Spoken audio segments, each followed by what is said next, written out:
श्री राम जय राम जय जय राम राम श्री राम जय राम जय जय राम श्री राम जय राम जय जय जय राम श्री राम जय राम जय जय राम श्री राम जय जय राम श्री राम जय राम जय जय राम श्री राम जय राम जय जय राम श्री राम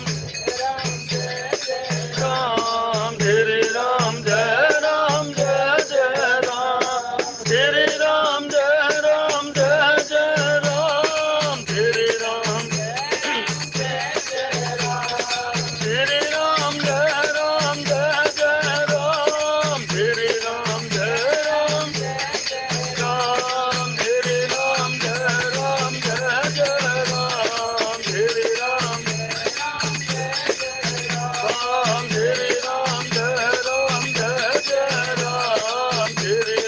राम श्री राम जय राम जय जय राम श्री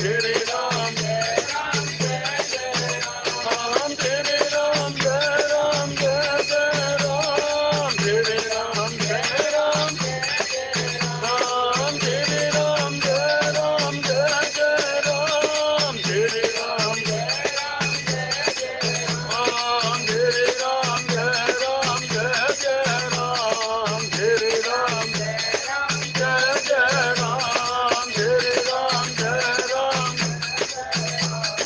श्री राम जय राम जय जय राम श्री गुरु चरण सरोज रज निज मन मुकुर सुधार वरण रघुवर विमल जसु जो दायक फल चार सियावर रामचंद्र पद जय जय सिया राम बोलिए शंकर भगवान की। आदरणीय प्रभु प्रेमियों, विगत दिनों से आप उस परमपिता परमात्मा के विवाह प्रसंग अनेक महात्माओं के मुखारविंद से श्रवण करते आ रहे हैं। प्रभु प्रेमियों, सर्वप्रथम ये देखिए कि ये विवाह है किसका।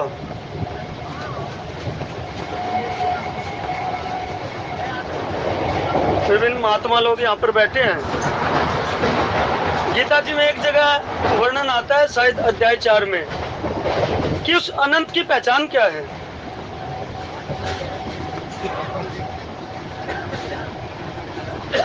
कि उस परमपिता परमात्मा की पहचान कैसे हो। जिस तरीके से 1 + 1 2 होते हैं, लेकिन उस अनंत में कितने ही समा दिए जाएं फिर भी वो एक ही रहता है। या फिर 1 से माइनस करके 1 को लिया जाए तो 0 होना चाहिए, जबकि उस अनंत में से कितने भी वापस निकल जाएं तब भी वो एक ही रहता है।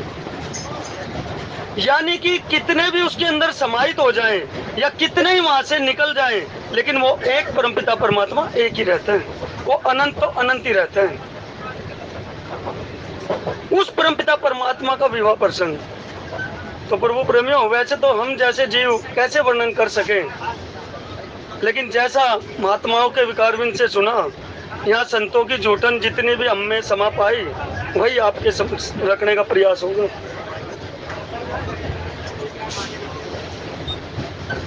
वैसे भी उस परमपिता परमात्मा को राम जी के बारे में ऐसा बताया गया है कि कई जगह तो ये वर्णन आता है कि वो विष्णु के अवतार हैं, लेकिन प्रभु प्रेमियों, कई जगह हमने पढ़ने को भी मिला और महान संतों के मुखारविंद से भी सुनने को मिला कि राम जी किसी के अवतार नहीं, राम जी स्वयं अवतारी हैं। राम जी किसी के अवतार नहीं है, राम जी स्वयं अवतारी हैं। यानी कि उन्हीं में से सभी अवतार निकले हैं। और बालकांड में आप सभी प्रसंग सुन भी चुके हैं कि उन्हीं में से अनेक ब्रह्मा, शंभु, विष्णु अनेक निकले हैं। उनकी इच्छा मात्र से कितने ही ब्रह्मा जी, कितने ही शंभु जी, कितने ही विष्णु जी प्रकट हो जाए। तो प्रभु प्रेमियों, उस अनंत का वर्णन तो कौन कर ही सकता है।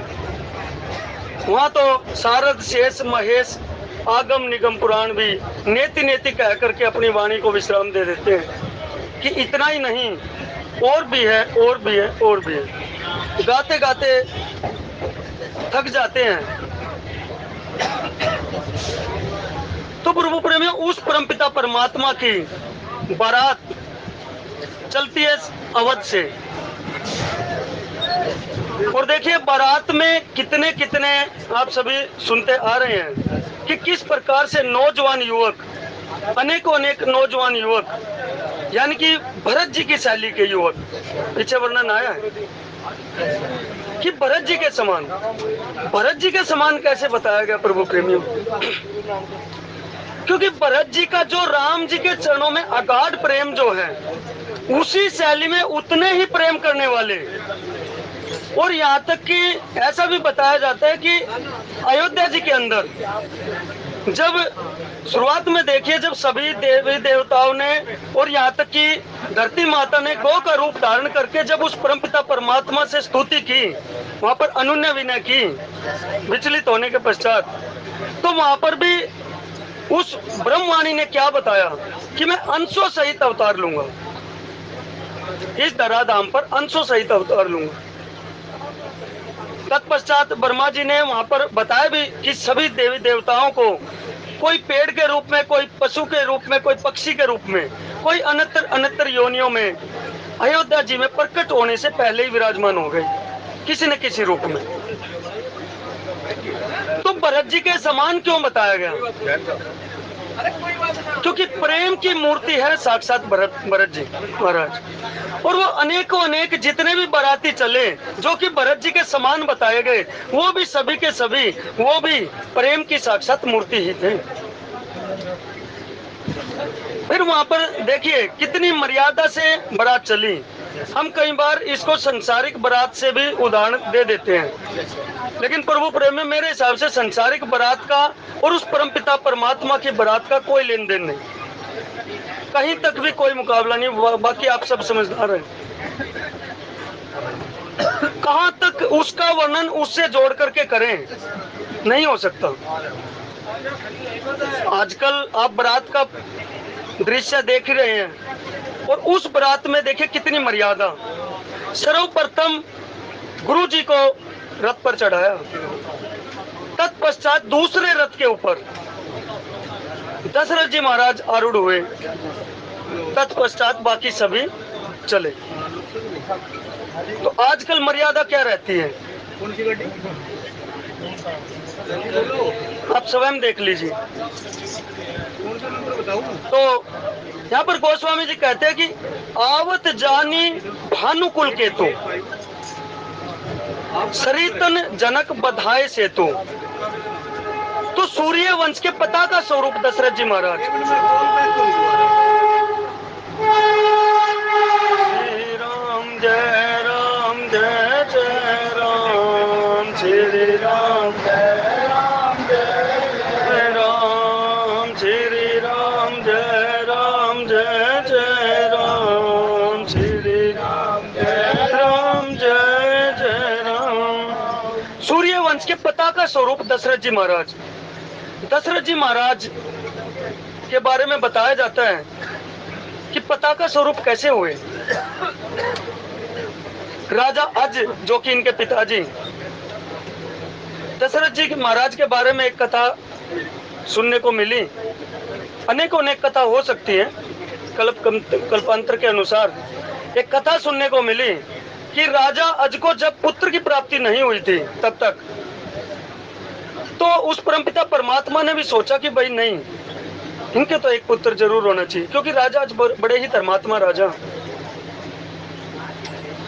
तो ब्राह्मण का रूप धारण करके वहां पर ब्रह्मा जी आते हैं और आकर के उनसे मांगते हैं कि हमें दान दीजिए। तो राजा आज कहते हैं कि मांग लीजिए, आपको जो चाहिए वही मिलेगा। तो खजाने से बताइए कितना धन चाहिए। कहते ये आपका नहीं है, ये प्रजा का है, आपका जो है मुझे उसमें से धन चाहिए, या कुछ भी जो आपका हो। तो अपने शरीर से उतार करके देने लगे गहने इत्यादि। उसमें भी मना कर दिया कि ये भी तो आपका नहीं है। श्री राम जय जय राम, श्री राम जय राम, श्री राम जय राम, श्री राम जय राम। तो वहां पर राजा को कहते कि ये भी तो आपका नहीं है, ये भी तो प्रजा का ही है, आपका क्या है? फिर कहते तो मेरा कैसे होगा? कह रहे आपकी अपनी मेहनत से जो कमाया हुआ हो तो वो आपका होगा। तो राजा बड़े ही विचलित हो जाते हैं और वो ब्राह्मण लौट जाते हैं, लेकिन मन में बड़ी ही खिन्नता महसूस करते हैं राजा कि मेरे द्वार से एक ब्राह्मण खाली हाथ जा रहे हैं।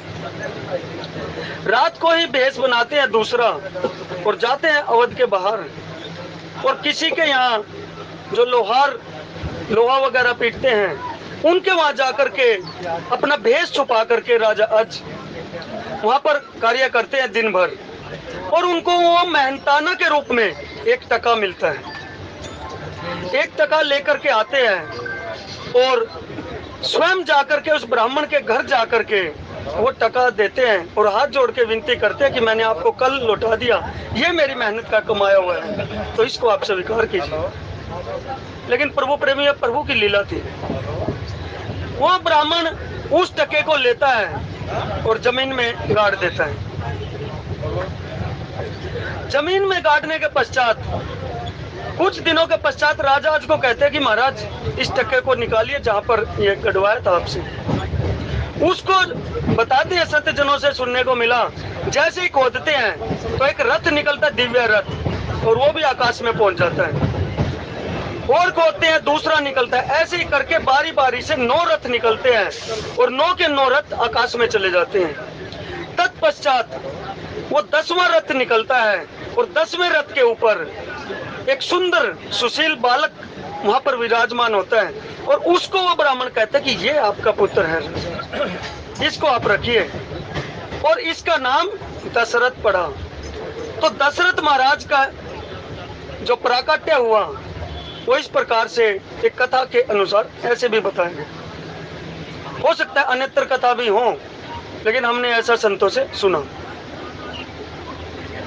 तो इसीलिए गोस्वामी जी कहते हैं कि सूर्य वंश के पताका स्वरूप, क्योंकि जिनकी युद्ध में सहायता मांगने के लिए स्वर्ग का राजा इंद्र भी लालायित रहता था, और जब हम तो प्रभु प्रेमियों मरने के पश्चात विनती करते हैं कि ये स्वर्ग लोक मिल जाए, स्वर्ग लोक क्या इतना आसान थोड़ी है, और वो जीते जी ही स्वर्ग लोक पहुंच जाते थे, आधा आसन ग्रहण करते थे वहां पर, इंद्र भी आसन छोड़ देते थे। तो वो क्यों न पताका स्वरूप होगा? और जिनके घर में वो परमपिता परमात्मा ने साक्षात प्रकट हुए हो, जिनके आंगन में, यहाँ तक कि आंगन में क्या जिनकी गोद में वो परमपिता परमात्मा खेला हो, तो वो पताका स्वरूप क्यों ना हो? तो ऐसे राजा दशरथ जब बारात लेके चले हों, तो यहाँ पर सगुण की बात जो आती है बार बार, तो प्रभु प्रेमी उन सगुणों की, रिद्धि सिद्धियों की तो क्या मजाल कि जो इधर उधर हो जाए, वो तो अपना सौभाग्य मानेंगी कि हम उस परमपिता परमात्मा के शुभ कार्य में अपने आप को निमित्त कर लें। किसी तरीके से, एक तरह से यूं मानिए कि अगर उनका प्रवेश हो जाए तो वो अपने आप को सौभाग्यशाली मानेंगी, न कि बारात चलने से शुभ हो, बल्कि शुभ ही उनके चलने से हुए। मेरा तो ये मानना है कि बारात जब उस परमपिता परमात्मा की चली तो वहां पर सगुण तो स्वतः ही आने ही थे। वो तो अपने आप को भाग्यशाली मानने लगे कि हमारे भाग्य उदय हो गए, जो उस परमपिता परमात्मा की बारात के चलने के समय हमें आने को मिल गया। थोड़ा सा अवध से जैसे प्रभु प्रेम में बारात चलती है, किसी ने पूछ लिया, क्योंकि बारात तो छोटी मोटी तो थी नहीं, बारात तो काफी लंबी चौड़ी थी, न जाने कितने कितने लाखों करोड़ों कितने होंगे बाराती, कोई गणना नहीं। तो कुछ दूरी पर गई बारात, किसी ने पूछ लिया भाई दूल्हा कहाँ है? भाई कब जब बारात चलती है तो दूल्हे की तो अलग से पहचान हो जाती है, लगभग हाथ में कंगना और बहुत सारे शुभ चिन्ह उनके ऊपर अंकित होते हैं। तो वहां पर किसी ने पूछ लिया भाई बारात तो चल पड़ी, लेकिन दूल्हा कहाँ है आपका? अब अगले वालों ने सोचा कि भाई अच्छी मुसीबत आई, दूल्हा तो हमारे साथ है ही नहीं। बोले वो थोड़ा पीछे है। कहते कोई बात नहीं। अगले वालों ने अपना पीछा छुटा लिया। पिछले वालों से फिर पीछे किसी ने पूछ लिया, बीच में आई बारात, फिर पूछ लिया भाई दूल्हा कहाँ है। अब बारात तो जा रही है, बारात कहाँ जा रही है कि जनकपुर में, आए कहाँ से, अयोध्या से, दूल्हा कहाँ है। अब सच्चाई तो ये कि दूल्हा पहले से जनकपुर में विराजमान, लेकिन दूल्हा बताएं किसको। बोला कि पीछे आ रहा है दूल्हा। फिर थोड़ा सा जब आखिर में बारात आई, फिर पूछा कि भाई दूल्हा कहाँ है। कह रहे आगे निकल गए। यानी कि गोलमोल बात की, लेकिन किसी ने बारात को आगे रुक करके ही पूछ लिया कि भाई दूल्हा कहाँ है, सच्चाई बताइए। गुरुजनों से पूछ लिया, यानी कि सबसे पहले कौन थे, वशिष्ठ महाराज। उन्हीं से पूछ लिया, क्योंकि सबको लग गया कि कुछ गड़बड़ है। भाई सब कह रहे, कोई कह रहा बीच में है, कोई कह रहा पीछे है, पीछे वाले कह रहे हैं आगे है, तो इसका मतलब गड़बड़ है। तो वशिष्ठ जी महाराज से सबको पता था कि गुरुजन कभी झूठ नहीं बोलेंगे। गुरुजन के चरणों में प्रणाम करके कहते कि महाराज ये तो बताइए, आप बारात तो लेकर के जा रहे हैं, दूल्हा कहाँ है। गुरुजनों ने क्या बताया, गुरुजनों ने भरत की तरफ इशारा करके कहा कि दूल्हे में हैं। प्रभु प्रेमियों, इसका हास्य देखिए कितना गहरा। गुरुजन ने क्या झूठ बोला, नहीं बोला, क्योंकि गुरुजन वो त्रिकालदर्शी हैं वशिष्ठ जी महाराज। उसने बोला भरत जी हैं दूल्हे, यानी कि भरत जी भी दूल्हे बनेंगे। इसका मतलब उसका हास्य पहले ही स्पष्ट कर दिया कि भरत जी भी दूल्हे हैं। फिर बोले कि हमने सुना है कि 2 का विवाह है, वहां तो बात आई कि 2 का विवाह है। इसमें संशय मत करना कि अभी तक राम जी का ही विवाह था, क्योंकि पहले से ही बात सारी फैल चुकी थी। क्योंकि गुरुजन त्रिकालदर्शी हैं, उन्होंने बोला दूसरे दूल्हे बोल रहे हैं, शत्रुघ्न जी महाराज। दोनों की तरफ इशारा कर दिया। प्रभु प्रेमियों, इससे पहले भी इशारा हो चुका था, क्योंकि वशिष्ठ जी महाराज ने पहले ही इशारा कर दिया था जब विश्वामित्र जी महाराज मांगने के लिए आए थे राम जी को और लखनलाल जी को, तभी इशारा कर दिया था कि राजन, क्योंकि राजा दशरथ दे नहीं रहे थे राम जी को, तो वहां पर भी इशारा वशिष्ठ जी महाराज का याद था। आप पढ़ के देखना पीछे चल के बालकांड जी में ही, वहां पर भी वशिष्ठ जी ने इशारा किया था कि हे राजन आप दे दीजिए, ऋषि के साथ भेजने में। यहाँ तक कि ऋषि का ये धन है। ऋषि ने बोला था, यानी कि यहाँ पर विश्वामित्र जी महाराज ने, जब दशरथ जी महाराज ने विश्वामित्र जी महाराज को बोला कि आप कुछ भी मांग लीजिए, 2 अक्षर की कोई भी चीज मांग लीजिए, धन मांग लीजिए, तन मांग लीजिए, मेरा मन मांग लीजिए या कोष मांग लीजिए, कुछ भी मांग लीजिए, लेकिन राम देत नहीं बनत गोसाई। तो वहां पर भी वशिष्ठ जी महाराज ने क्या कहा था कि हे राजन आप ठीक कह रहे हैं और ये भी ठीक कह रहे हैं। विश्वामित्र जी महाराज भी अपना धन ही तो मांग रहे हैं। ऋषि मुनियों का धन क्या है प्रभु प्रेमियों, ऋषि मुनियों का धन भी वो परम पिता परमात्मा राम ही है। इसलिए हे राजन, इनका धन वही राम जी है, क्योंकि ऋषियों का असली धन तो वो परमपिता परमात्मा ही है। क्योंकि उनको जब तक राम जी की प्राप्ति नहीं होती तो वो चैन से बैठने वाले नहीं होते। ऋषि मुनियों का असली धन तो राम जी हैं। तो इसलिए वहां पर वशिष्ठ जी महाराज ने इशारा किया था कि ये अपना धन ही मांग रहे हैं और इनका धन है राम जी, इसलिए आप इसको दे दीजिए। और इनको देने में आपको कोई हानि नहीं होगी, क्योंकि संत को देने में, गौ माता की सेवा करने में, ब्राह्मण की सेवा करने में कभी हिचकना नहीं चाहिए। अपनी सामर्थ्यता के अनुसार दे देना चाहिए। क्योंकि गौ के मुख में जो आप ग्रास के रूप में या किसी दान के रूप में गौ के मुख में जो जाएगा, ब्राह्मण को जो संतुष्ट करेगा या ऋषि मुनियों को जो संतुष्ट करेगा, उसको कई गुना होकर के मिलेगा प्रभु प्रेमियों। और ये आप साक्षात देख भी रहे हैं। लेकर के गए थे विश्वामित्र जी 2 को और वापसी कितने आए, 8। लेकर के गए थे केवल और केवल राम जी को और लखनलाल जी को, और वापसी आएंगे अयोध्या जी में तो 8 बन करके आएंगे, 2 से 8।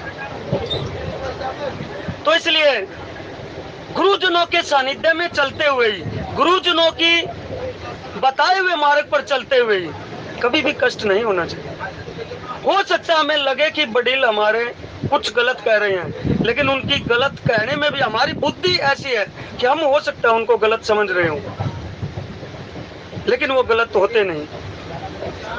अभी स्टेशन पर आदरणीय यात्री जी जावा जी की बात कर रहे थे, उनको मैं अक्सर पहले भी बताई थी, अक्सर पूछ लिया करता था कि प्रभु आप कोई भी भगत आपके पैर छूता है तो आप कहते हो कि पत्नी प्रिय भव, इसका क्या आशय है?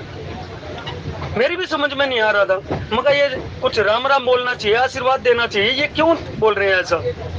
तो एक दिन मैंने पूछ लिया, शायद वर्मा जी भी साथ में ही खड़े थे, मगर प्रभु इसका मतलब क्या है आपका कहने का?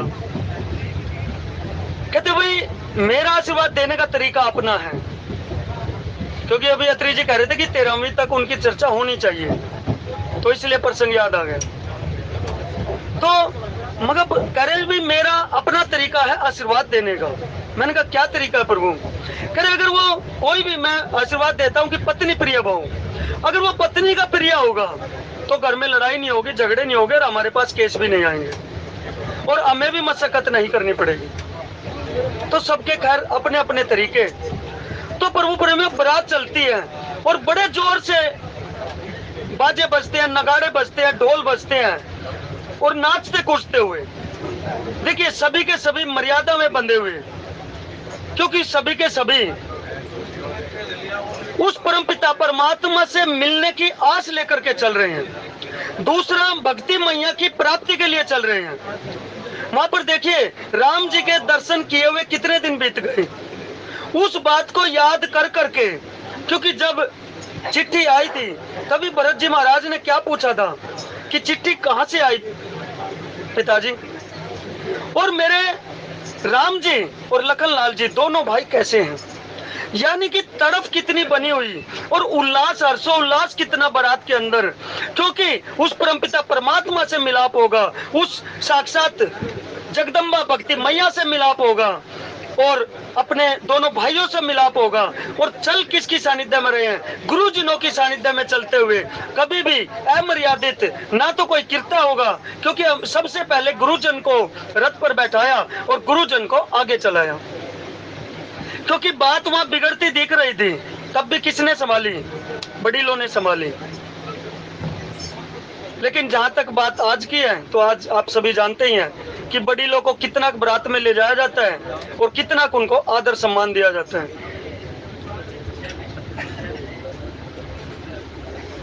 हरस परस पर मिलन हित कछुक चले बग में, जनु आनंद समुद्र दुई मिलत बिहाई सुबेल, सियावर रामचंद्र पद।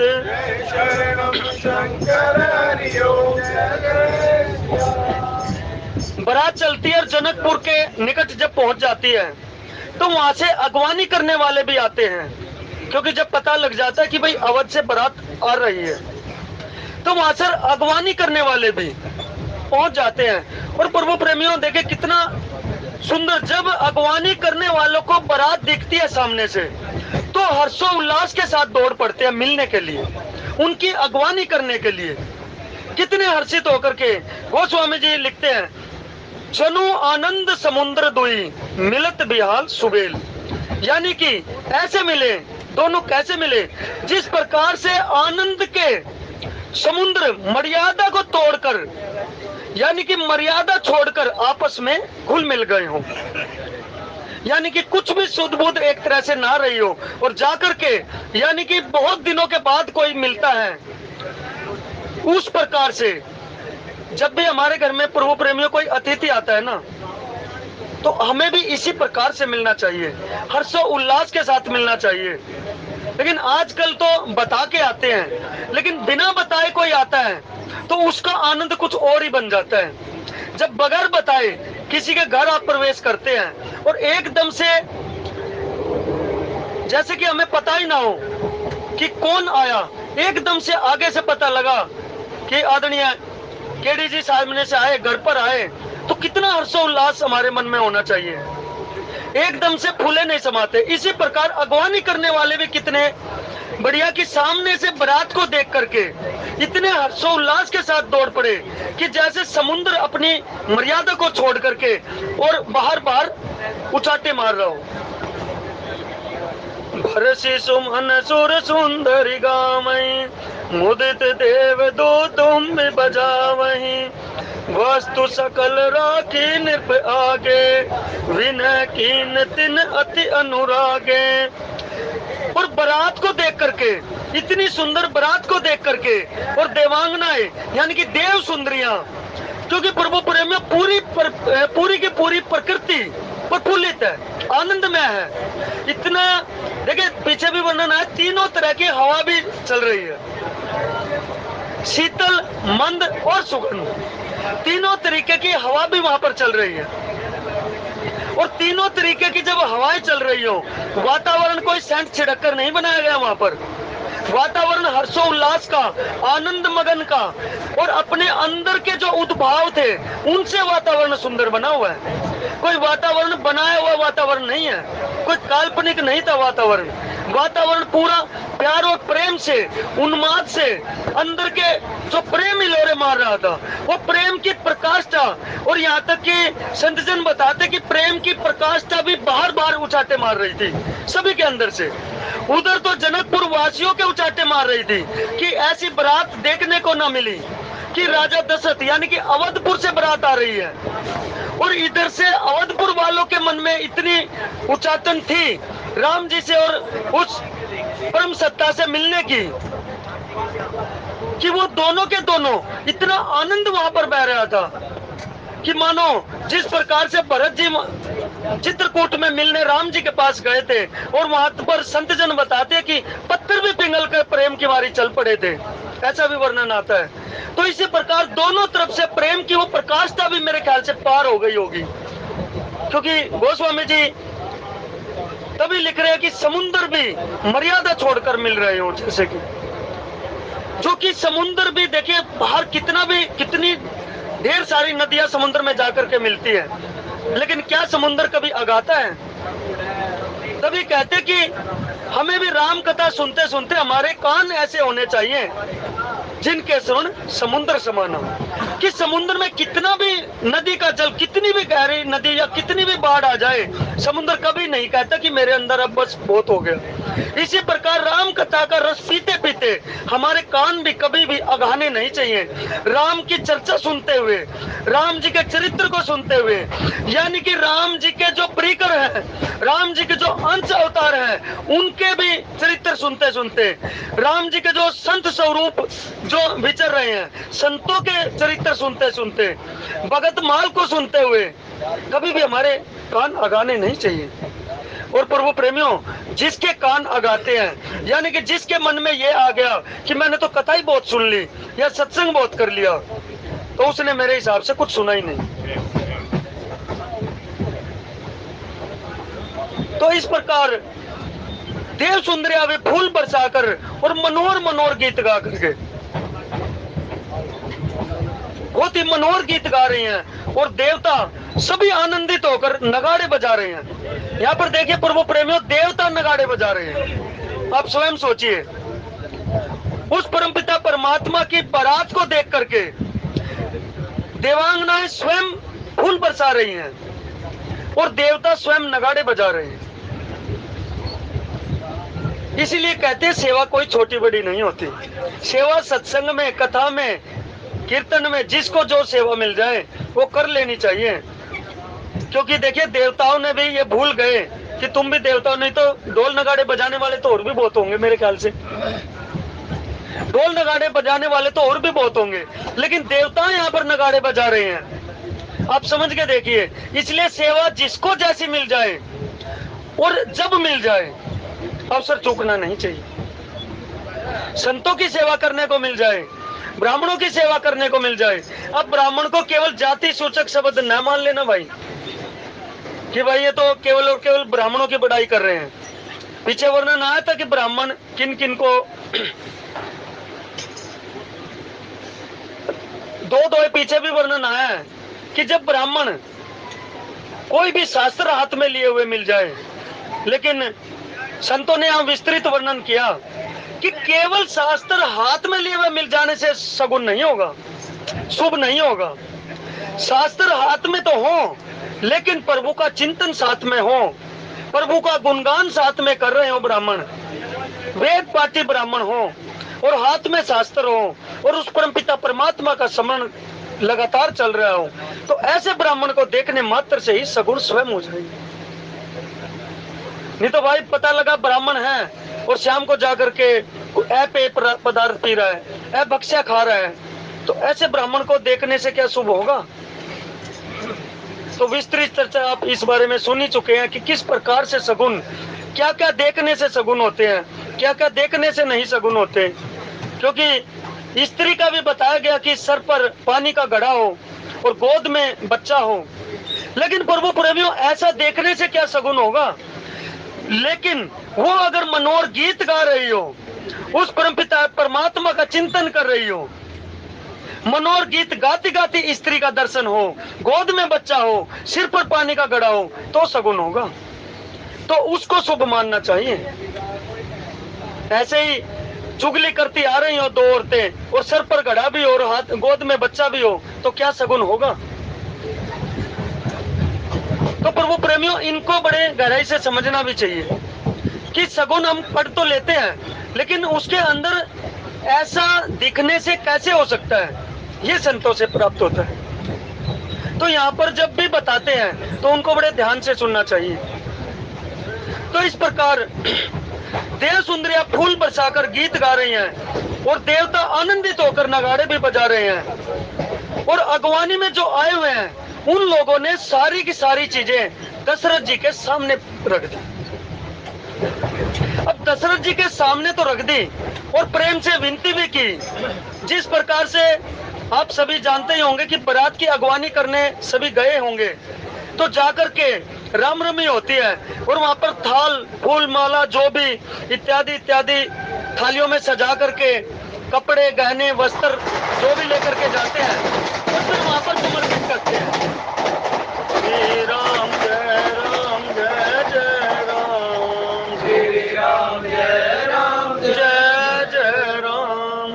तो वो वहां पर दशरथ जी महाराज को समर्पित कर दी और वहां पर विनती की, प्रेम से विनती की। तब विनती करने के पश्चात राजा दशरथ ने सभी चीजें ले ली। अब प्रभु प्रेमियों, यहाँ पर एक और फिर प्रश्न उठता है कि क्या राजा दशरथ ने भी दहेज लिया वहां पर? लेकिन आगे ही वर्णन गोस्वामी जी करते कि राजा दशरथ ने सारी चीजें ली, क्योंकि प्रेम से विनती से जो लिया गया था, क्योंकि प्रेम से और विनती से दिया गया था, इसलिए अस्वीकार ना करते हुए सारा कुछ स्वीकार किया। फिर उसके पश्चात याचिकों को सारा का सारा दान कर दिया। तो प्रभु प्रेमियों, दान जब हम ब्राह्मण को भी करते हैं तो ब्राह्मण भी ऐसा होना चाहिए, हमें पता होना चाहिए कि ये सात्विक ब्राह्मण है, उसको ही दान दिएगा हमारा अनंत फल मिलता है। और उसको देने के पश्चात, और ब्राह्मण भी ऐसा होते हैं, हमें भी पता, हमारे बीच में भी ऐसे बैठे कि दान लेने के पश्चात आगे भी दान देते हैं। तो ऐसे ब्राह्मण को दान दिया हुआ मन से या उन्होंने मांग भी लिया हो तो मेरे हिसाब से उतना ही दे देना चाहिए। क्योंकि और दान भी फलीभूत वही होता है कि अगर हमने दान ले लिया तो आगे हम भी उसको दान करें। अपनी अगर आजीविका का साधन यही है, दान लेना ही आजीविका का साधन है, यानी कि कर्म कांड ही हमारा अगर आजीविका का साधन है, तो भी उसमें से कुछ न कुछ दान हमें अवश्य करना चाहिए, तो भी वो परमपिता परमात्मा आपकी आजीविका पूर्ण करती है। जब तक हम अगर पूरा का पूरा दान लेकर के अगर अपने पास ही रख लेंगे तो मेरे हिसाब से वो दान लिए का इतना फायदा नहीं होगा। तो यहाँ पर दशरथ जी महाराज ने जितनी भी वस्तुएं अनुनय विनय करने के पश्चात अगवानी करने वालों से ली, यूं की यूं आगे चल करके याचिकों को दान में दे दी, सारी की सारी वस्तुएं वहीं दान कर दी। तो बसन विचित्र पावड़े पर ही देखी धन दुदन मधु परिहरही, अति सुंदर दीन हूँ जनवासा, जह सब कहूँ सब बात सुपासा। और विलक्षण वस्त्रों के पावड़े पड़ रहे हैं, जिनको देख करके कुबेर भी अपने धन का अभिमान छोड़ देते हैं। क्योंकि प्रभु प्रेमियों, यहाँ देखिए जनकपुर वासी कहाँ क्या क्या लेकर आए होंगे, आप हिसाब लगा लीजिए, क्योंकि साक्षात जगत जननी माता सीता वहां पर बैठी, और जगत जननी माता सीता के रहते हुए क्या वहां पर कोई ऐसी कमी रह सकती है? तो कुबेर तो क्या ऐसे न जाने कितने करोड़ों कुबेर वहां पर आ गए होंगे, उनकी सेवा में हाजिर हो गए होंगे कि वो जगत जननी जगदम्बा माता वहां पर बैठी और सभी रिद्धि सिद्धि वहां पर विराजमान। बल्कि यहाँ तक सुना एक संत के माध्यम से हमने कि रिद्धि सिद्धि तो वहां पर अनुनय विनय करने लगी, चरणों में गिर गई माता के कि हे माँ, हमें भी अवसर प्रदान कर दो, हमें भी अवसर दे दो, कुछ तनिक सी सेवा हमें भी दे दीजिए। तो प्रभु प्रेमियों, ऐसे जनकपुर वासी अगवान करने के लिए आए हों तो वहां पर कुबेर तो क्या करोड़ों करोड़ों कुबेर भी शर्मा गए होंगे। यहाँ पर इसीलिए गोस्वामी तुलसीदास जी कहते हैं कि कुबेर भी अपने धन का भी मान छोड़ देते हैं, और बड़ा सुंदर जनवासा दिया गया। कितना सुंदर दिया गया, इसका वर्णन तो कोई कर ही नहीं सकता प्रभु प्रेमियों, क्योंकि वो जगत जननी माता के वहां से जनवासा आया हो और परमपिता परमात्मा के वहां जनवासा गया हो, राजा दशरथ को जनवासा दिया गया हो, राजा जनक जी के वहां से जनवासा दिया गया हो, तो ऐसे जनवासे का वर्णन तो कौन कर सकता है प्रभु प्रेमियों? अवर्णनीय है ऐसा जनवासा कि क्या क्या भेंट दिया गया होगा वहां पर, सोच भी नहीं सकते प्रभु प्रेमियों। कितना दान दिया गया होगा और कितना आगे याचिकों में बांटा गया होगा। और यहाँ तक कि बताते हैं कि जितना वहां से मिला उसमें और भी दशरथ जी महाराज ने अपनी तरफ से मिला करके लुटा दिया सारा का सारा। प्रभु कृपा से जो भी भाई ने दान दिया वो प्रभु कृपा करेंगे, ऐसी प्रभु के श्री चरणों में प्रार्थना। तो आगे चल करके गोस्वामी जी कहते कि जानी सी है बारातपुर आई, कछु निज महिमा प्रकट जनाई, हृदय सुमरि सब सिद्धि बोलाई, भूप पहु नहीं करण पटाई। और सीता जी ने बारात जनकपुर में आई जान करके अपनी तनिक सी महिमा प्रकट की। ये तो प्रभु प्रेमियों तनिक सी महिमा थी, यानी कि यूं कहिए कि लेस मात्र महिमा उस माता अन्नदायिनी ने, अन्नपूर्णा ने एक तनिक सी महिमा दिखलाई, बहुत ही कम। इतनी सी तनिक सी महिमा से ही वहां पर आकाश मंडल, धराधाम पूरा का पूरा आनंदित हो गया। यहाँ तक कि बताते हैं कि आभूषणों से, हीरो से और जवाहरातों से पूरे की पूरी धराधाम चमकती ऐसी नजर आई जैसे कि करोड़ों करोड़ों सूर्य का प्रकाश हो। वहां पर अनेकों अनेकों मणि माणिक इतने प्रकट हो गए, इतने प्रकट हो गए कि वहां देखते ही उस जनवासी का वर्णन नहीं हो सकता। तो वहां पर गोस्वामी जी कहते हैं कि सभी सिद्धियों को वहां पर बुला रखा था, क्योंकि माता सीता को जब अनुनय विनय की, क्योंकि प्रभु प्रेमियों वहां पर सभी को लाभ दिया गया। देखिए उधर भी सगुण मंगल सारे के सारे अवधपुरी में हो रहे हैं, और यहाँ पर भी सारे मंगल रिद्धि सिद्धियां सब कुछ यहाँ के तीनों लोकों के सभी लोकों से, परलोकों से सभी के सभी वहां पर उस दिव्य बारात को, दिव्य विवाह को देखने के लिए, यानी कि उसमें अपने बड़ भाग्य समझने लग गए कि किसी प्रकार से हमें भी थोड़ा सा यहाँ पर प्रवेश मिल जाए, उस परमपिता परमात्मा का विवाह स्वरूप का देखने का थोड़ा सा भी हमें लाभ प्राप्त हो जाए, वही संपूर्ण होगा।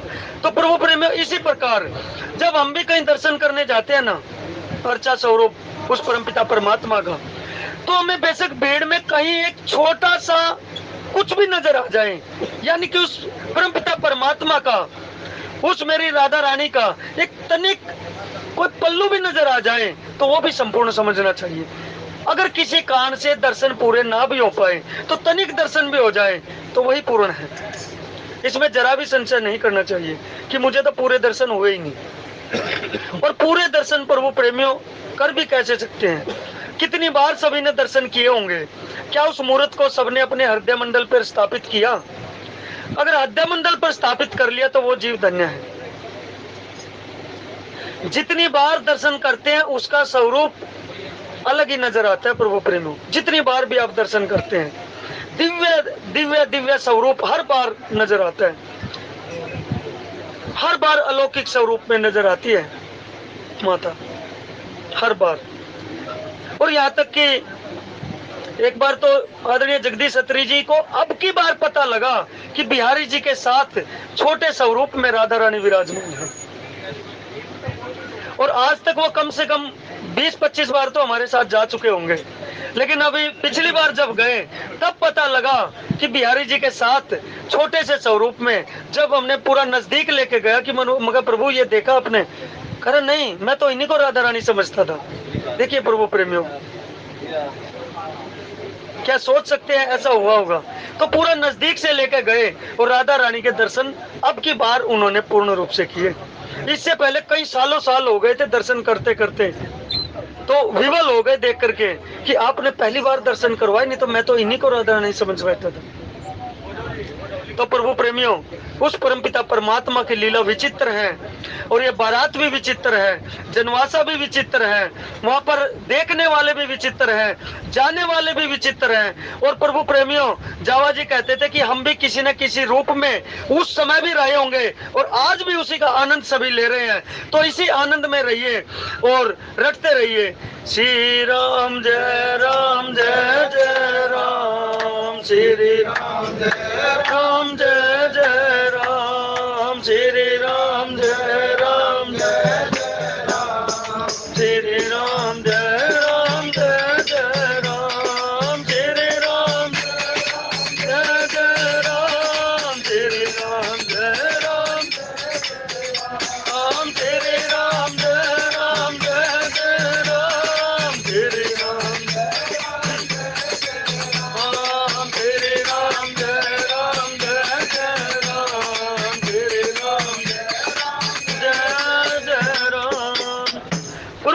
बारातियों को जो ठहरने के स्थान दिए गए ना, आगे चल करके बारात को जब ठहराया गया और बारातियों को ठहरने के जो स्थान दिए गए, वहां पर देवता भी देख करके आश्चर्यचकित हो गए, क्योंकि उनके अपने निवास स्थान भी ऐसे नहीं थे और इस भेद को देवता भी नहीं जान पाए, तो हम मनुष्य तो कैसे जान पाएंगे। देवता भी विस्मृत थे कि ऐसा दिव्य स्थान कहां से हो।